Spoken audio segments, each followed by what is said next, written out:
বালিয়ায় প্রবাসীর বাড়িতে পেট্রোল ঢেলে অগ্নিসংযোগ, ২০ লক্ষ টাকার ক্ষয়ক্ষতি। চাঁদপুর সদর উপজেলার ৯ নং বালিয়া ইউনিয়নের ৬ নং ওয়ার্ড সাবদি গ্রামে সৌদি প্রবাসী মিন্টুর বসত করে শত্রুতা করে পেট্রোল ঢেলে আগুন লাগানোর অভিযোগ উঠেছে। পূর্বশত্রুতার জের ধরে এলাকার সিরাজ খানের ছেলে সোহেল ও বিল্লাল গাজী সহ সংঘবদ্ধ চক্ররা প্রবাসীর বাড়িতে আগুন লাগিয়ে তারা নিজেরা ফোন করে ঘটনাটি অবগত করে। এই ঘটনায় চাঁদপুর মডেল থানার প্রবাসীর ভাই শাহজাহান বাদী হয়ে একটি অভিযোগ দায়ের করেন।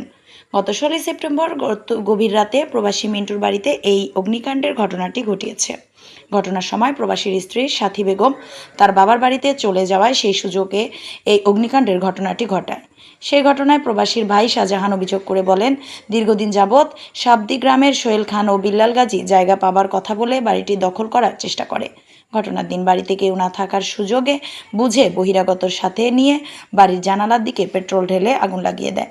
এতে করে ঘরের ভিতরে থাকা প্রায় ২০ লক্ষ টাকার মালামাল, নগদ অর্থ ও স্বর্ণালংকার আগুনে পুড়ে ছাই হয়ে যায়। ঘটনার পরে অভিযুক্তদের মোবাইল ফোন থেকে ফোন করে রাত 4:30টায় আগুন লাগানোর ঘটনাটি অবগত করেন। তাতেই বোঝা যায় এলাকার সোহেল ও বিল্লাল গাজী এই অগ্নিকাণ্ডের ঘটনাটি ঘটিয়েছে। এই ঘটনায় অভিযুক্তদের বিরুদ্ধে কঠোর আইনগত ব্যবস্থা গ্রহণ করার জোর দাবি জানান ভুক্তভোগী পরিবার। আমি সংক্ষিপ্ত কিছু বক্তব্য রাখতে চাই।